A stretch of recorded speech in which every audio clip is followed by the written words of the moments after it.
And it is 70 degrees here in the Hub City, and yes, we are back for the final half hour of Dave King and Matt Martin in the morning. And as promised, we have Rachael Malone with us in the studio, who is director of the Texas Director of Gun Owners of America. Good morning, Rachael. Good morning to you as well. Thank you. Tell us about Gun Owners of America. Well, Gun Owners of America is the no-compromise gun lobby, and they have been in D.C. since 1975, and I am privileged to be the first Texas director, now focusing on Texas legislation here in the Lone Star State, because as you probably know, Texas does not deserve its reputation as being pro-gun, and I'm trying to fix that. Yeah. And why do you say that? So Texas was the 45th state to get licensed open carry. So let that sink in for a minute. Yeah, that's surprising. I wouldn't have guessed that. Right. And there are currently 13 or 14 states who recognize constitutional carry, which means if you own the firearm, you can carry it open or concealed, no permit required. Texas is not on that list. Additionally, there are 31 states who allow unlicensed open carry. Guess what? Texas ain't on that list either. Well, we need to get on that list. Sure do, and I am working on it. Well, what are you doing?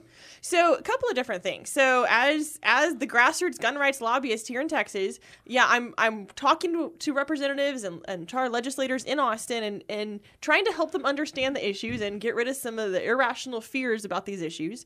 But I'm also traveling around Texas, and that's what brings me to Lubbock, because what I want to do is empower the grassroots, just everyday Texans all over the state, to make their voice heard so we can get better legislation coming out of Austin. Yeah, so now they haven't really, you haven't made any issues about this. So you were actually a part of the Texas Republican Party. Yes, I absolutely was. And you were fired. Yes, I was. Well, tell us why you were fired. Okay, so I will let my employer speak for themselves as far as their side, but as far as what I've been told, is I was operations director for the party. In addition to that, I was also elected as a delegate to the state Republican convention. So I was representing my district, been elected up from the precinct and the district and the state level, and my district had asked to push very strongly for pro-gun items. And some of the things being discussed at that time in Texas were proposals such as red flag or firearm storage that would be means of taking people's firearms away when there's no probable cause of a crime being committed. And so I spoke up and as a delegate asked for those items to be fought against in the platform. And as a result of that testimony, as well as a couple other minor occurrences of standing up for gun rights, I was fired from the party, and of course, for the same reason, hired to promote gun rights. And we came back and we defeated the red flag proposal. So that's how that worked out. So red flag proposals have been defeated, at least for now. But explain exactly what a red flag law would be. Sure. So, so we're not looking at a bill right now in Texas, thankfully, because we got rid of the idea, but different states are passing them. And the concept is it's a means of removing your firearms when there's no probable cause of a crime being committed. But certain individuals, in the Texas proposal, the individuals would have been a family member, a school employee, a district attorney, or law enforcement could have reported an individual as being potentially dangerous. Not like I saw this person commit a crime or I saw this person do something dangerous, but hey, I think in the future this person might commit a dangerous act. It's a preemptive. It's thought police. Yeah. It's exactly preemptive. And so then on a court order that those firearms could be removed. So, I mean, I compare it to journalism or, blogging or YouTubing or whatever. What if I think that so-and-so, my friend down the road, is going to YouTube something or blog something, that's slanderous or that's, so I report him and the judge says, yeah, he's probably going to print something. So we're going to just take away his phone. First of all, that doesn't prevent him from printing anything, right? And second, you don't take away a constitutional right based on some belief that the person is going to do something dangerous sometime in the future. I mean, our rights are they're not nearly that fragile. They should not be nearly that fragile. So moving forward, if you are a Texas citizen, how do you move forward? How do you move for these items in Texas? I mean, right. What exactly is it that we can do as a citizen? Absolutely. So number one thing to do is show up or at least call in to your representative and to your senator and ask them to sign on to constitutional carry. If possible, have a private meeting. Show up to the Capitol when we have a hearing on these events. And that'll be happening in the spring from January through May. And of course, the question is, well, how do I know when that's happening? How do I know when to show up? How do I know if my voice is going to make a difference? What I'm going to ask y'all to do is join my email alerts that I'll be sending out. It's gunowners.org/alerts. So gunowners.org/alerts. And if you live in Texas, you'll be getting emails directly from me letting you know what's happening in Texas. We've already seen how a flood of emails or a flood of phone calls that's really well timed can totally change the political winds and change public policy. But I need to get everybody in Texas, all the gun owners in Texas, on board to make this happen. Well, you said something that's interesting to me about constitutional carry. That's something I know very little about, but has there always, at some point in time, been some states that allow constitutional carry? Yes. Or is this something new? Yes and no. So Vermont has always had constitutional carry. They never had a gun ban. So That's it's also, odd. Isn't it? With most liberal state. Right. So it's also called Vermont-style carry. It's been referred to as that. Texas, on the other hand, has had a ban on carrying handguns since Reconstruction. If you look at it, it's very racist in its roots. Which state's that? It's Texas, our state. So we've banned handguns since around 1860. Huh. Right? That's almost unbelievable because you see all these 1870 and 80 and 90 cowboys got the gun strapped on and... Well, and if you look back at the implementation of those laws, it was very racist in its orientation. It was very racistly implemented. And so, honestly, what I'm trying to do with constitutional carry is get rid of some Jim Crow laws on our books. Yeah. Well, interesting. Yeah. So what are you going to be doing in Lubbock today? So I actually did a training in Lubbock last night called the Learn to Testify training. We went out to the Lone Star Shooting Sports Range. Yep. Fabulous range. It's an amazing facility, and I love their focus on training. My gosh, I would go there every week if I lived here.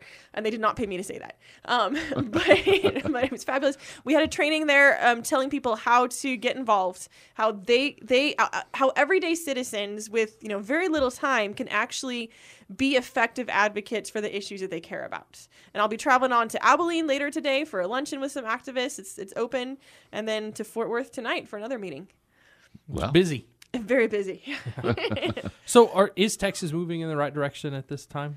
We're making it move in the right direction, yes. I mean, so in 2013, I was almost afraid to mention the words constitutional carry because I thought I was the only one in Texas who believed in it. I'm discovering that was wrong. There are a lot of people who do, and so we're having great progress and great momentum to the extent that we've got people showing up and keeping on talking about this every day and to their friends, to media, etc.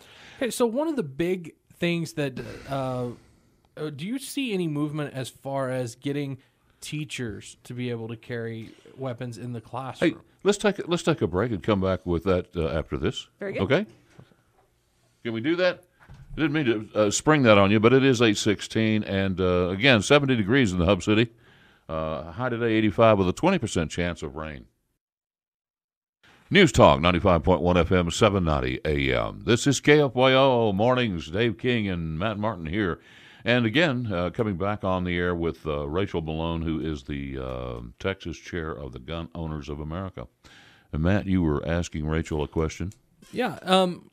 I guess the big question is, how is Texas doing as far as getting guns in the hands of teachers to make our campuses not gun-free zones? Great question. In the past few months, a lot of schools have stepped up and made provisions for armed citizens to be able to carry on schools, on K through 12 school campuses. So here's what we need to understand.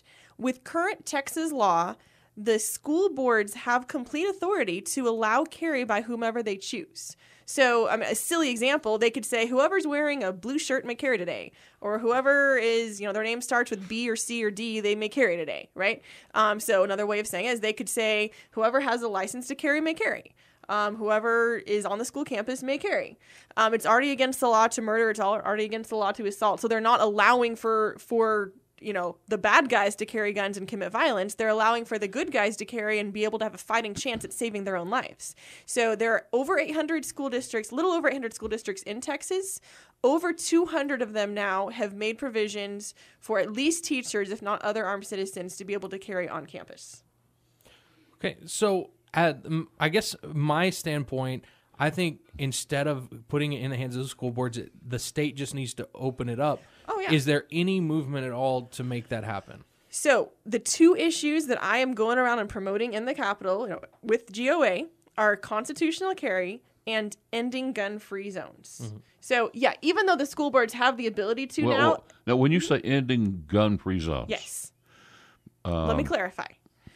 So, ending gun-free zones, repealing the government ban on carrying guns, on law-abiding citizens carrying guns in places such as schools. So I still believe in private property rights. So private property owners should be able to post signs and prohibit carry if they want to. But it's none of the government's business to decide who may carry guns, when, and where. Yeah. At all. Okay, but like on airplanes. Okay, why? You open carry on airplanes? Okay, more guns statistically make us safer. Correct. 97.3% of shootings happen in places where guns are banned. There are environments like an airplane. I think is very different than a business. A brick and mortar store that you walk into. So what I would prefer is that be in the hands or the decision of private organizations, not of the government making that decision for the private organization. Yeah. So anyway, that's another longer discussion regarding regulatory things with the FAA. But 97.3% of mass shootings since 1950 have happened in places where guns were banned. So statistically, if we want to keep our kids safer, if we want to keep ourselves safer, simply getting rid of those bans on carrying guns is going to make all of us safer. Yeah. Well, and you kind of led me right into this question that I want to answer, and this is something we consume. We consume a lot of news, Matt and I, because we report news stories in the morning, and we're constantly seeing stories where a good guy with a gun shoots a bad guy in robbing a business or whatever, and I yet to hear about a concealed carry permit person that has shot somebody out of anger or whatever. It seems like that the press is not giving it a fair shake. Do you have any statistics on that? I know Texas has a lot of statistics, and I don't have them off the top of my head, but on concealed carry, those with the concealed carry permits actually having much lower rates of any type of criminal activity than law enforcement officers. Much better success rates in shootings, in stopping a shooting than law enforcement. So it's the armed citizens who actually win the day in staying safe, lawful activity, being peaceful, law-abiding citizens, and keeping themselves and everybody else safer. Well, and I know as someone who is a concealed gun owner, the last thing I want to do is have to use my gun. I mean, it's not like you're out there looking for a reason to use it. Exactly. And so if it were up to me, it would never be pulled except at the gun range. Exactly. So after I started carrying, some friends started saying, "Oh, I bet now you can go anywhere. You're not afraid." I say, actually, on the contrary, if I had any inkling that the place I was headed was going to be dangerous, I wouldn't go there. The last thing I want to do is have to pull my gun out and use it. I want to have it in case I need it, but I'm not going to go. Last resort. Exactly. It's a last resort, and avoidance is the best way of getting out of a situation. Just don't go there if you think it might be dangerous. So absolutely. Yeah, don't walk down a dark alley.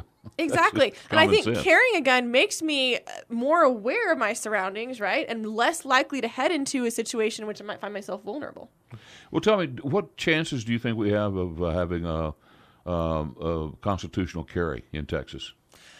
That is a great question. The answer is we absolutely have a great shot at passing at this next session, but only if everybody shows up. Yeah. If everybody thinks that I'm going to do all the work myself, or that all the political people or the gun nut people are going to do it, it's not going to happen. It's going to take all the gun owners of Texas showing up and making their voice heard when it matters. Now, and I do want to say this though, from the aspect that you're talking about, the other thing that has to happen right now, the Senate has a supermajority in the state of Texas.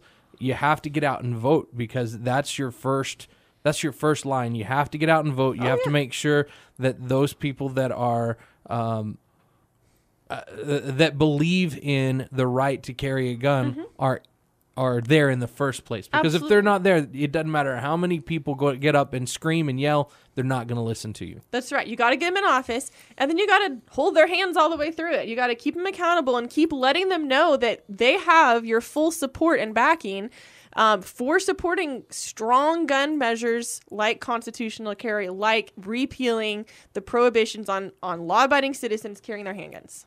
Well, and think about it this way: I could carry an AK-47 or an AR-15 down the street. I could just walk down the street with it. Yeah, but I can't carry my pistol. Exactly. I can walk down 6th Street in Austin with my AR-15, perfectly legal. Mm-hmm. No kidding. No permit required. Yep. Yep. So it's time to correct the misunderstandings about handguns, and it's time to pass constitutional carry in Texas. Yeah. Well, we got to go. We're up against a hard break. And, hey, we appreciate you coming by, Rachael. Thank you so much. And best of luck. All right. Thank you.